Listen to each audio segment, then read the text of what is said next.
Welcome back to ClearTask. Today, we are breaking down Google Wallet versus Google Pay in 2026. If you are confused about the difference between the two, you are not alone. Let us make it simple and direct. First, let us look at Google Wallet. Think of Google Wallet as the digital replacement for your physical wallet. It is the app on your smartphone where you store your everyday essentials. This includes your credit cards, debit cards, airline boarding passes, event tickets, loyalty programs, and even digital IDs or car keys. When you tap your phone at a store terminal to buy a coffee, you are accessing the cards stored inside your Google Wallet. Now, moving over to Google Pay. In 2026, Google Pay is the secure payment engine running behind the scenes. While it used to be a separate app for sending money to friends, today it acts as Google's universal transaction network.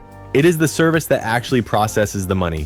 When you are shopping online, checking out on a website, or buying something in the Google Play Store, you use Google Pay to securely transfer your funds without ever exposing your actual credit card number to the merchant. So the final verdict, it is no longer a competition between the two, they are a seamless team. Google Wallet is the app you interact with daily to organize your digital life, while Google Pay is the invisible network that processes your transactions safely. They work together to give you a complete, secure, and user-friendly experience. Thank you for watching ClearTask. If this quick breakdown helped you, please hit the like button and subscribe for more direct, no-nonsense tech reviews. See you in the next video.